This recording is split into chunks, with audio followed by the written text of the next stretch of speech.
আসসালামু আলাইকুম এভরিওয়ান, নতুন গল্প নিয়ে চলে এসেছি। গল্পের নাম ফোরের অভিশাপ পার্ট 1। তো বেশি কথা না বলে গল্প শুরু করা যাক। গভীর রাত, একটা মায়া কান্নার শব্দ শুনে সুমনের ঘুম ভেঙে গেল। বিছানায় তাকিয়ে দেখে তার 2 বছরের ছোট মেয়েটা বিছানায় নেই। বিছানায় মেয়েকে না দেখতে পেয়ে সুমনের বউকে ডেকে উঠালো। সুমনের বউ উঠে বলল, কি গো, কি হয়েছে, এত রাতে ডাকলা কেন? সুমন বলল, দেখো আমাদের মেয়েটা বিছানায় নেই। কথাটা বলে তাড়াতাড়ি উঠে রুমের লাইটটা জ্বালিয়ে মেয়েকে খুঁজতে লাগলো। আদরের ছোট মেয়েকে কোথাও পাওয়া যাচ্ছে না। সুমন পাগলের মতন হয়ে গেল। তারপরে ঘরের বাইরে লাইট নিয়ে বেরিয়ে খুঁজতে লাগলো। এদিকে সুমনের ডাকে ভাই ভাবি আশপাশের সবাই তাড়াতাড়ি চলে আসে। সবাই আসার পর সুমন বলল, তার ছোট মেয়েটাকে খুঁজে পাওয়া যাচ্ছে না। সবাই তো শুনে অবাক, এত ছোট মেয়ে কোথায় যাবে? ও তো দরজা খুলে বেরোতে পারবে না। এদিকে সুমনের বউ কান্না করতে লাগলো আর সবাই লাইট নিয়ে খুঁজতে লাগলো মেয়েটাকে, কিন্তু কোথাও পাওয়া যাচ্ছে না। মেয়েটাকে কোথাও খুঁজে না পেয়ে সবাই বাড়িতে চলে আসলো। এসে সুমনের বউকে সান্ত্বনা দিতে লাগলো, দেখো আর কিছুক্ষণ পর ফজরের আজান দিয়ে দিবে, তারপর সকাল হয়ে যাবে।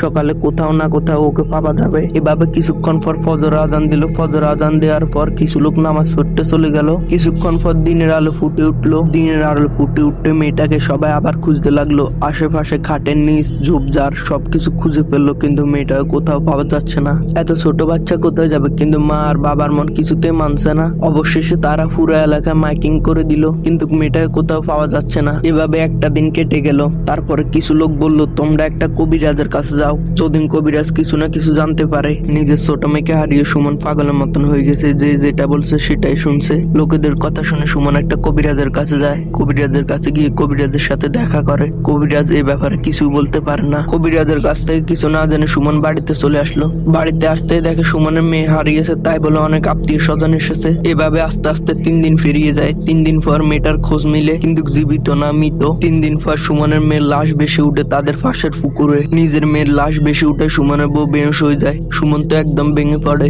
এত ছোট্ট একটা কিউট বাচ্চা কিভাবে পানিতে পড়ে মারা যায়? সে কি নিজের ইচ্ছে পানিতে পড়ে মারা গেছে, না এর পিছনে লুকিয়েছে গহীন কোনো রহস্য? এদিকে আদরের ছোট মেয়েকে হারিয়ে সুমনের পরিবার একদম ভেঙে পড়ে। এত ছোট একটা বাচ্চা পানিতে পড়ে মারা গেছে, এটা কিছুতে যেন বিশ্বাস করা যাচ্ছে না। অনেকে অনেক কথা বলছে। এর মাঝে সুমন হঠাৎ করে বলল, আমার বিষয়টা স্বাভাবিক মনে হচ্ছে না। যেদিন আমার মেয়েটা ঘর থেকে হারিয়েছে সেদিন আমি একটা মায়া কান্নার শব্দ শুনতে পাই। সুমনের বড় ভাই বলে, কি মায়া কান্না? তুই এটা আমাকে আগে কেন বলিসনি?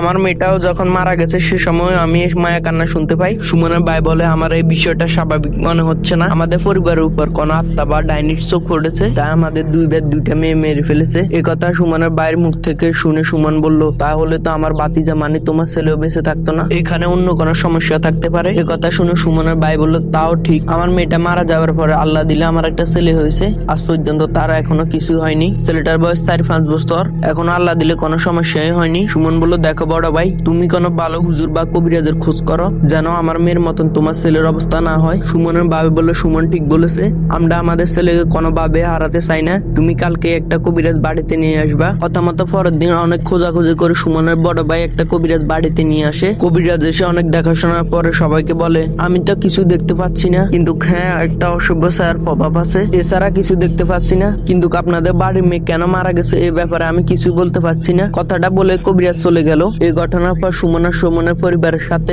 ঘটে অন্যরকম একটা ঘটনা। প্রতিদিন রাতে একটা অদ্ভুত মায়া কান্নার শব্দ পায় সবাই। মনে হয় শব্দটা আসে বাড়ির পিছন থেকে, কিন্তু লাইট নিয়ে বের হলে বাড়ির পিছনে কিছুই দেখা যায় না। এরকম কান্নার শব্দ পায় প্রতিদিন। একদিন রাতে সুমন বলে, আজকে যা হবার হবে, আজকে আমি দেখবো কে কান্না করে। কথাটা বলে সাবধানে দরজা খুলে আবাসটা অনুসরণ করে পিছন দিয়ে গাছের আড়ালে দাঁড়িয়ে দেখে কে কান্না করছে। রাতের অন্ধকারে না দেখতে পারলেও সুমন বুঝতে পারে একটা নারী অবয়ব। ওর চুলগুলো অনেক বড়। সাহস করে সুমন গাছের আড়াল থেকে বেরিয়ে বলল, কি আপনি এভাবে কান্না করছেন কেন? এই কথা বলার সাথে সাথে হাওয়ায় মিলিয়ে গেল। এদিকে সুমন বুঝতে পারে এটা একটা ডাইনি হবে। এই কথা বলে সুমন ঘরে গিয়ে শুয়ে পড়লো। পরের দিন সকালে সুমন সবাইকে এই বিষয়টা বলে। সবাই শুনে অবাক হয়। রাতে সবাই মায়ের কান্না শুনতে পায়, আর কেউ পাত্তাও দেয়নি এই কান্না। এভাবে 2টা বছর কেটে যায়। এ ব্যাপারে সুমনের ফ্যামিলির সাথে কিছু না ঘটায় তারা এক প্রকার এই বিষয়টা ভুলে যায়। 2 বছর পর সুমনের বড় ভাইয়ের ঘরে আবার একটা কন্যা সন্তান জন্ম হয়। এই সন্তান হয় সুমনের বড় ভাই অনেক খুশি হয়। আস্তে আস্তে বাচ্চাটা বড় হতে লাগলো। যখন বাচ্চাটার বয়স 6 থেকে 7 মাস। তখনই শুরু হয় সুমনদের সাথে অস্বাভাবিক ঘটনা। সবাই আবারও মায়া কান্না শুনতে পায়। তাদের সবার মনে আবার ভয় আসে। পরিবার থেকে 2টা মেয়ে হারিয়েছে, এটাকে হারাতে চায় না। এভাবে চলতে থাকে দিন। রাত হলে বাচ্চাটাকে অনেক সাবধানে রাখা হয়। একদিন ঘটনা, সুমনের ভাবি ঘুমিয়েছে, পাশে তাদের ছোট মেয়েটা। হঠাৎ সুমনের ভাবির ঘুম ভেঙে যায়। উনি বুঝতে পারে রুমের ভিতরে কেউ আছে।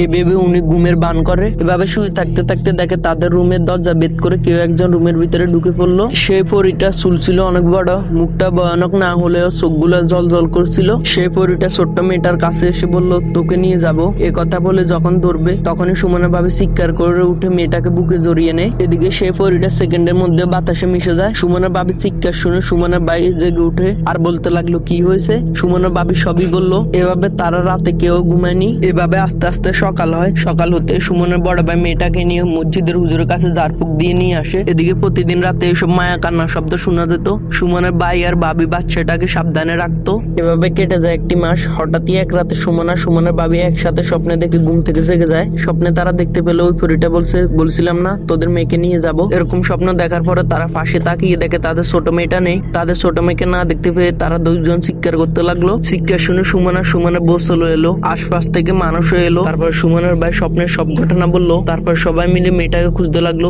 আগের বারের মতো মেয়েটাকে কোথাও পাওয়া যাচ্ছে না। এত ছোট মেয়েকে হারিয়ে কে ঠিক থাকতে পারে বলেন? বাকি রাত সবাই মিলে মেয়েটাকে খুঁজতে লাগলো। তারা বাচ্চাটাকে খুঁজে পায় না। এই কথাটা সব জায়গায় গ্রামে সরাসরি হয়ে যায়। দিনের বেলাও খোঁজ করা হয় কিন্তু বাচ্চাটাকে পাওয়া যায় না। সুমনের বাচ্চাটাকে তো পুকুরে পাওয়া গেছে। এভাবে পুকুরে জাল ফেলা হয় কিন্তু জাল টেনে দেখে বাচ্চাটা আসে না। এদিকে খবর যায় পাশের গ্রামের একটা ইমামের কানে। উনি সুমনদের বাড়ির কথা শুনে একজনকে দিয়ে ডেকে পাঠায় আর বলে, তুমি ওদেরকে বলো আমার সাথে যেন দেখা করে। সেই ইমামের দেয়া খবর শুনে সুমন আর সুমনের বড় ভাই চলে যায় সেই ইমামের কাছে। সেই ইমামের কাছে যেতে সেই ইমাম বলল, তোমাদের বাড়ির কথা আমি শুনেছি, লোকেরা বলা বলি করছে। আমার মনে হয় কি জিনপুরি রিলেটেড কিছু সমস্যা আছে এখানে। এই কথা শুনে সুমন বলল, হ্যাঁ হুজুর, খুব সমস্যার মধ্যে আছি। আপনি কি পারবেন এই সমস্যার সমাধান করতে? ইমাম হুজুর সুমনের কথা শুনে বলল, না আমি পারবো না, কিন্তু তোমাদের পরিবারের কথা শুনে আমি একটা আলেমের সন্ধান দিতে পারি। ও আমার ছাত্র, এখন একটা মাদ্রাসার শিক্ষক হিসেবে আছে। ও কিছু জিনপুরি ধরার কাজ করে। আমি তোমাদের ওর ঠিকানা দিচ্ছি। ওর নাম রহমত। ওকে রহমত হুজুর নামে ডাকে। ও সাধারণত মানুষের বাড়ি যান না। তোমরা ওর কাছে গিয়ে আমার কথা বলবা, আমার কথা বললেই হবে। এরপরে সুমন আর সুমনের বড় ভাই হুজুরকে সালাম দিয়ে হুজুরের দেয়া ঠিকানায় চলে যায়। এদিকে রহমত হুজুরের কাছে যাওয়ায় রহমত হুজুর সালাম দিয়ে বলল, কে আপনারা? আপনাদেরকে তো চিনতে পারলাম না। আমার কাছে কি জন্য আসছেন? সুমন বলল, আপনার ওস্তাদ ইমাম হুজুর আপনার কাছে আমাদেরকে পাঠিয়েছে। শিক্ষক পাঠিয়েছে শুনে রহমত হুজুর বলো, ও আপনাদেরকে হুজুর পাঠিয়েছে? আচ্ছা, কেন আপনারা আমার কাছে এসেছেন বলুন তো। এদিকে সুমন আর সুমনের বড় ভাই সব ঘটনা খুলে বলে হুজুরকে। এদিকে হুজুর বলে, আপনাদের পরিবারের উপরে খারাপ কিছুর আবির্ভাব হয়েছে। এই গল্পটা আপনাদের কাছে কেমন লাগছে জানাবেন। যদি চান এটা কন্টিনিউ করব, আর না চাইলে বলতে পারেন, তাহলে এটা আর দিব না।